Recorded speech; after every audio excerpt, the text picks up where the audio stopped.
نحمده ونصلي ونسلم على رسوله الكريم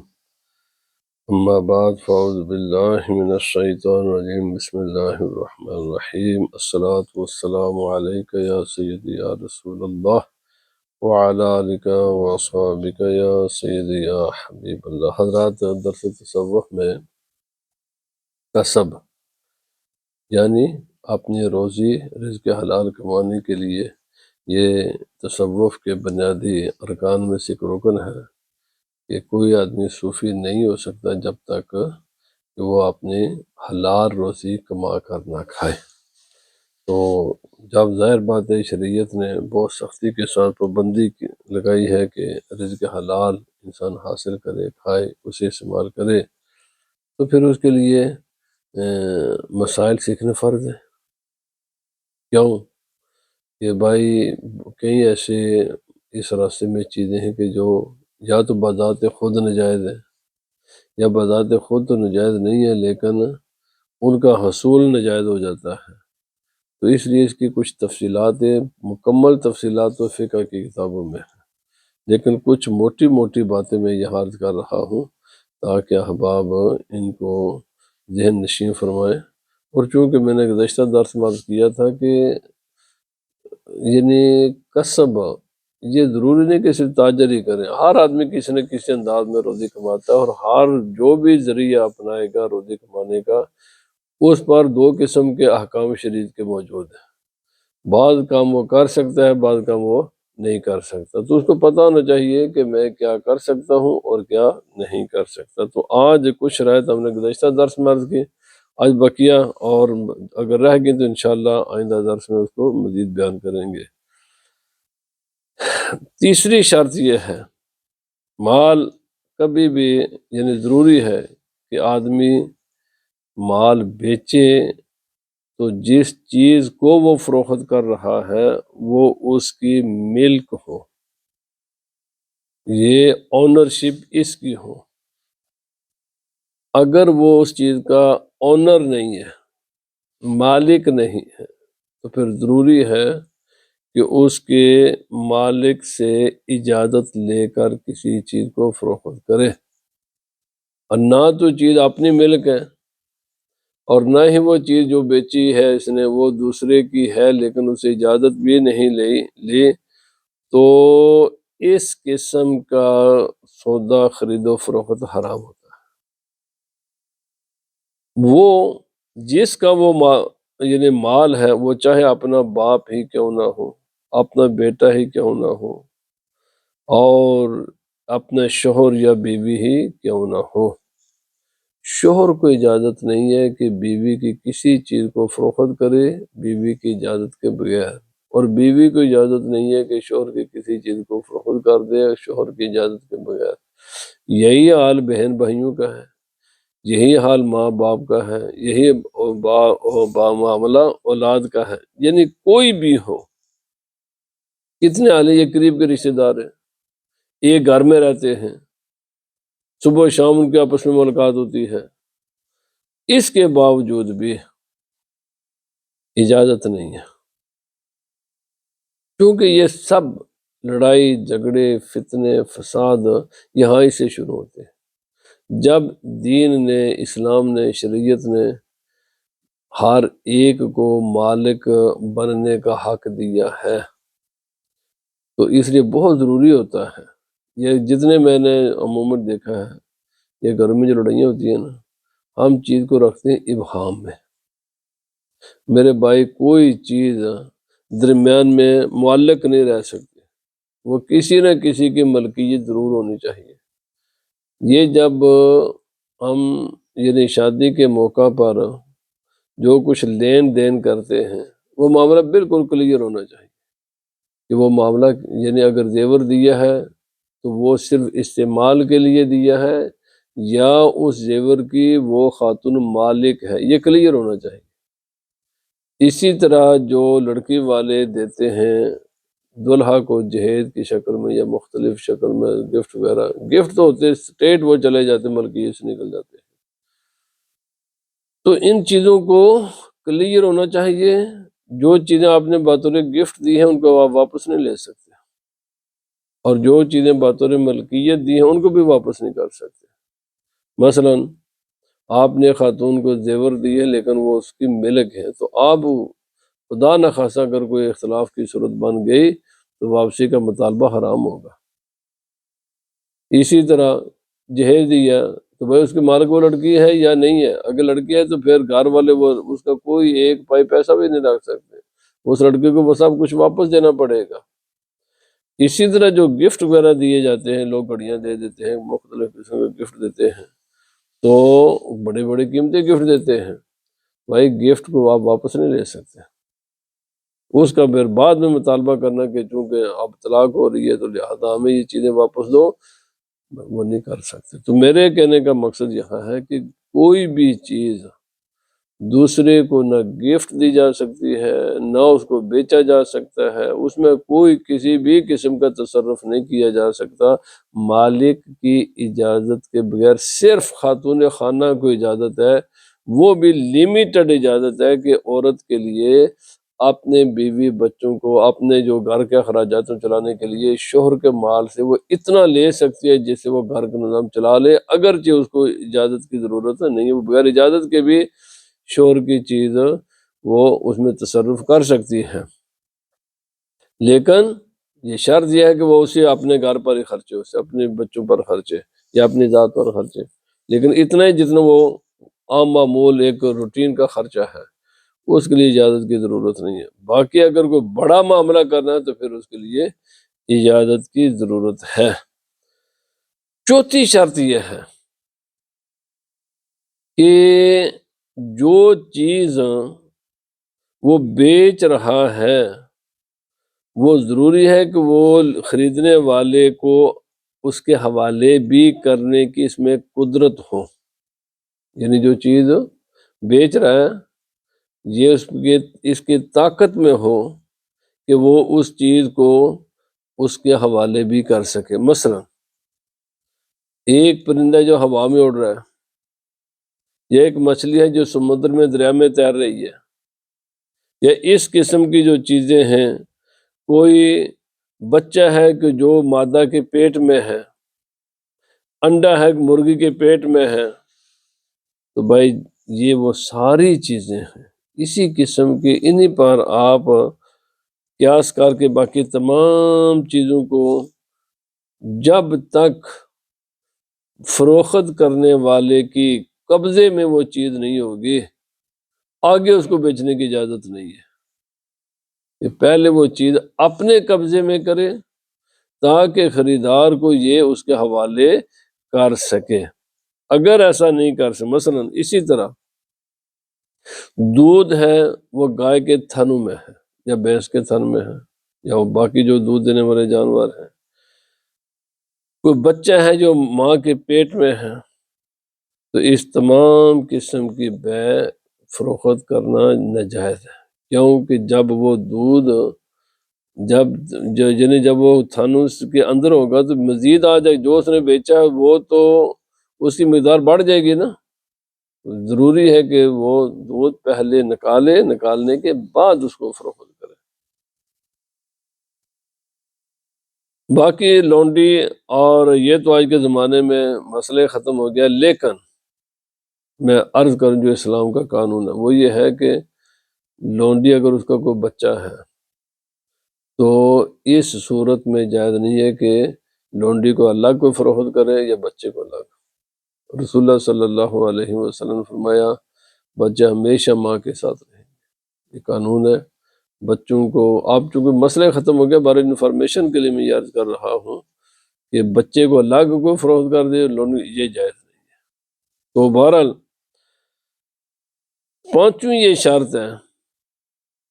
کہ اس کی مقدار اور اس کی صفت اور اس کی حالت بھی معلوم ہو۔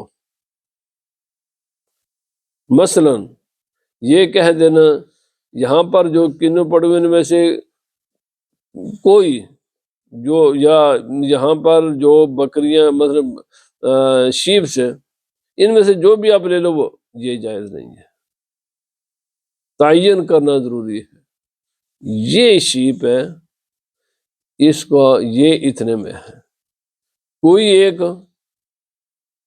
جب بھی کوئی بھی چیز ہو، کوئی لفظ، یا تو وہ پوری خریدو، لیکن اگر ان میں سے کوئی ایک چیز خریدنی ہے تو اس میں تعین ضروری ہے کہ وہ الگ کر کے، اشارہ کر کے، مثلا آدمی یوں کہے کہ کوئی میں جناب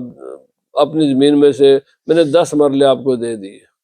بھائی 10 مرلے آپ نے دیے ہیں، کون سے 10 مرلے؟ آپ کے پاس وہ 1000 مرلے ہیں، ان میں سے یہ جو 10 مرلے آپ نے فروخت کیے ہیں یہ کس جگہ پر ہیں، کون سے؟ تو اس کا تعین ضروری ہے۔ اسی طرح مقدار بھی معلوم ہونی چاہیے، مثلا آدمی گندم فروخت کرتا ہے یا کوئی بھی چیز فروخت کرتا ہے تو اس کی مقدار بھی معلوم ہونی چاہیے، اگر وہ تولی جاتی ہے اور اگر وہ چیزیں ناپی جاتی ہیں تو ان کی بھی مقدار ہوتی ہے، 10 گز 5 گز جو بھی چیزیں وہ معلوم ہونے چاہیے۔ جو چیزیں تولنے والی ہیں وہ تول میں معلوم ہونی چاہیے، جو چیزیں لیٹرز میں آتی ہیں یا جو یارڈ میں گزوں میں آتی ہیں وہ اس کے اعتبار سے وہ اس کی مقدار معلوم ہو۔ اگر وہ مقدار معلوم نہیں ہوگی تو اس قسم کی خرید و فروخت ناجائز ہے۔ اور اسی طرح اس کی صفت بھی معلوم ہو، جو چیزیں جلد خراب ہو جانے والی ہیں، جلد خراب، مثلا روٹی ہے، سالن ہے، آپ سالن کی خریدتے ہیں، آج تو آدمی کہنے یعنی آج کا سالن خریدا ہوا نہیں، میں حوالے سے پرسوں کروں گا، میں آپ کا کر دے گا، یہ ناجائز ہے۔ جو چیزیں جلد جن کی حالت چینج ہو جاتی ہے جلدی، جیسے سالن ہے، کھانے کے تقریباً سارے کے سارے کھانے اور کھانے پینے کی چیزیں یہ تبدیل ہو جاتی ہیں ٹائم کے ساتھ، تو یہ ضروری ہے کہ اس کی اس وقت کی حالت بھی معلوم ہو۔ جیسے دودھ ہے، دودھ کو زیادہ دیر رکھو گے تو خراب ہو جائے گا، اچھا گرمیوں میں اس کی حالت کچھ اور ہو جاتی ہے، سردیوں میں اس کی حالت فریج میں اور ہوتی ہے، تو وہ تمام چیزیں جو ٹائم کے ساتھ جلدی ان کی یعنی چینج ہو جاتی ہیں، جیسے سبزیاں پالک وغیرہ، تو اس کو تو تھوڑی دیر دنوں کے بعد یہ بالکل ختم ہو جاتی ہے۔ البتہ بعض ایسی چیزیں ہیں کہ جن کی حالت کو معلوم کرنا ضروری نہیں ہے، جیسے بادام ہے اور انڈے ہیں، انڈے کے اندر کی حالت کا تو نہیں کسی کو پتا، انڈا تو کسی کو آدمی توڑ کر دکھا نہیں سکتا، تو اس قسم کی چیزیں کہ جن کی حالت کو معلوم کرنا انتہائی مشکل ہو، ممکن تو ہے لیکن ہے مشکل، اور پھر وہ مسئلہ ہی سارا ختم ہو جاتا ہے۔ تو اس قسم کی مثلا ثابت بادام، ثابت اخروٹ، ثابت انڈے، انڈا ہوتا ہی ثابت ہے، یہ بکتا ہی ثابت ہے، تو اس قسم کی چیزیں مستثنا ہیں۔ تو کہنے کا مقصد یہ ہے کہ اس کی ڈیٹیلز ہیں، خرید و فروخت میں ڈیٹیلز ہیں، بعض چیزیں ہیں ان کی حالات کے اعتبار سے، اسی طرح مکان کی خرید و فروخت ہے، صرف میں نے یہ مکان آپ سے لے لیا، یہ مکان آپ کو دے دیا، یہ جائز نہیں ہے۔ اس طریقے سے مکان اس وقت آدمی کے ملکیت میں بھی ہو اور خریدنے والا اس کو سارے کو سارا وزٹ بھی کرے، اس کا ہر کونا دیکھ لے۔ اسی لیے آج کیا کرتے ہیں جناب، ماہرین سے اس کی بجلی بھی چیک کرائی جاتی ہے، اس کے گیس وغیرہ تمام معاملات کو چیک کرائے جاتے ہیں، یہ شریعت کا حکم ہے۔ مکان کو اوور بس مکان میں نے خریدا، اسی طرح گاڑیاں ہیں، گاڑیوں کو بس میں نے چونکہ گاڑی ہے، نہیں بھائی پہلے چیک کر لو اس کا انجن میں تو خرابی نہیں ہے۔ اگر کوئی آدمی اس قسم کا سودا کرے تو چیک کرنے کے بغیر کرے تو جب یہ کرنا جائز ہی نہیں ہے، بھائی اس کو پہلے چیک کرو اور یہ لکھا لو کہ اگر اس میں کچھ عیب ہوا، کیونکہ لوگ بعض اوقات عیب کو چھپا دیتے ہیں، تو اگر کوئی عیب ہوا تو میں تجھے واپس کروں گا، میں ایک چیز لے رہا ہوں بالکل، کیونکہ مجھے کئی لوگ بتاتے ہیں جانا ہم نے گاڑی لی تو بعد میں اس میں یہ خرابی نکلا، یہ نکلا، ہاں یہ چیز موجود ہے، خرابی تو بعد میں بھی پیدا ہو سکتی ہے، لیکن پھر اس نے شریعت نے لمٹیں رکھی ہیں کہ اتنے دن کے اندر اندر نہ ہو عیب، تو اس کے لمٹس ہیں کہ اس کی ڈیوریشن ہے کہ اگر اتنے دنوں کے اندر اندر وہ عیب آپ کے سامنے آ جائے تو، لیکن وہ سودا کرتے وقت آپ اس چیز کو مینشن کر لیں کہ اگر اس گاڑی میں کوئی کسی قسم کا نقص نکلا ہے، چونکہ میں پیسہ دے رہا ہوں ایک صحیح سالم گاڑی کا، اور میں آپ سے خرید رہا ہوں صحیح، بعد میں آپ کو اس کے عیب ایوب کا پتہ کیوں آپ کے پاس یہ گاڑی رہی ہے،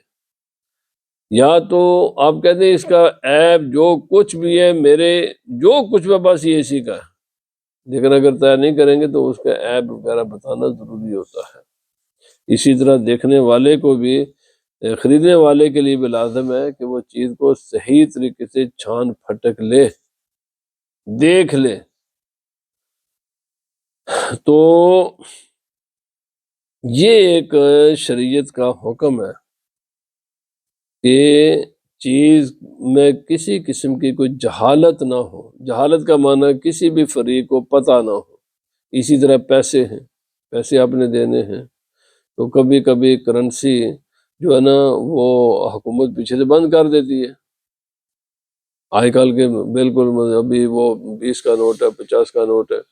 تو آپ کہتے ہیں جناب یہ بھی تو نوٹ ہی ہے نا۔ جن بالکل کلیئر ہونی چاہیے یہ بات کہ بھائی جو چیزیں ایکسپائر ہو چکی ہیں وہ نہیں دی جا سکتی۔ مثلا جو 20 کا نوٹ ہے، 50 کا نوٹ ہے، برطانیہ نے ختم کر دیے ہیں، اور یہ صرف بینک تو لے سکتے ہیں لیکن عام معمول میں نہیں ہے، تو اگر یہ کوئی دے گا تو یہ ناجائز ہوگا۔ کیوں؟ اس لیے کہ دونوں طرف سے کلیئر مسئلہ ہونا چاہیے۔ بیچنے والا بیچنے میں تمام معاملات کوئی بھی کسٹمر سے، گاہک سے نہ چھپائے، تمام چیزیں جو بھی اس کے علم میں ہے اس کو تسلی کروائے کہ یہ ہے چیز، اور خریدنے والا بھی کوئی چیز جہالت میں نہ رکھے۔ اور اسی میں سے ایک ایسی کہ جب کرنسیاں، اور اسی طرح فیک کرنسی یہ حرام ہے، فیک کرنسی کے ساتھ چیزیں خریدنا یا دینا کسی کو یہ حرام کے زمرے میں آتا ہے اگر اس کے علم میں۔ ہاں اگر بعض اوقات علم میں نہیں ہوتا، پتہ ہی نہیں ہوتا، تو وہ ایک الگ معاملہ ہے، دانستہ یہ کام نہیں کر سکتا وہ۔ تو یہ جتنے بھی معاملات ہیں، تمام معاملات میں اس کے تمام شعبے، انشاءاللہ میں جیسے جیسے وقت گزرے گا تو مزید عرض کرتا چلا جاؤں گا، لیکن یہ بنیادی چیز ہے، یہ بنیادی چیزیں ہیں کہ انسان تجارت میں کیا کر سکتا ہے، کیا نہیں کر سکتا۔ شریعت نے تمام چیزوں کو کلیئر کر دیا ہے تاکہ نبی پاک صلی اللہ علیہ وسلم نے ایک، سبحان اللہ، الفاظ تو بہت ہی مختصر ہیں لیکن تمام کائنات کے حقائق رسول اللہ صلی اللہ علیہ وسلم نے اس میں بیان فرما دیے ہیں، اور زندگی کے ہر شعبے میں یہ قانون جاری ہو ساری۔ نبی پاک صلی اللہ علیہ وسلم نے فرمایا لا ضرر ولا ضرار۔ سبحان اللہ، الفاظ کتنے، 2 لفظ ہیں لیکن تمام کائنات کے حقیقت ہے اس میں۔ فرمایا نہ کسی کو نقصان دینے کی اجازت ہے، یہ بھی اجازت نہیں ہے کہ آپ کسی انسان کو اس کی کسی بھی وجہ پر اس کا نقصان کر دیں، اور نہ خود نقصان اٹھانے کی اجازت ہے۔ یہ بھی نہیں کہ اتنے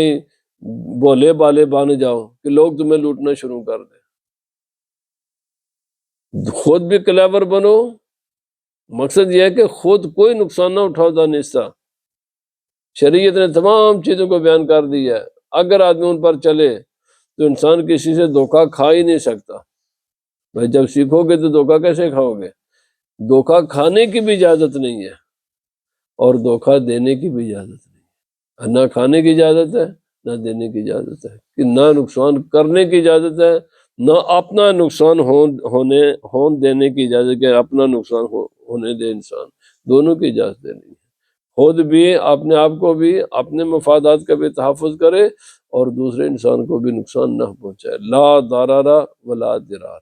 نہ دوسرے کو نقصان پہنچایا جائے گا اور نہ خود نقصان اٹھایا جائے گا۔ تمام معاملات کلیئر رکھے جائیں گے۔ اللہ تعالیٰ مجھے بھی، آپ سب کو بھی، ہم سب کو اللہ تعالیٰ دین حق شریعت کو سمجھنے کی توفیق عطا فرمائے۔ وما علینا الا البلاغ۔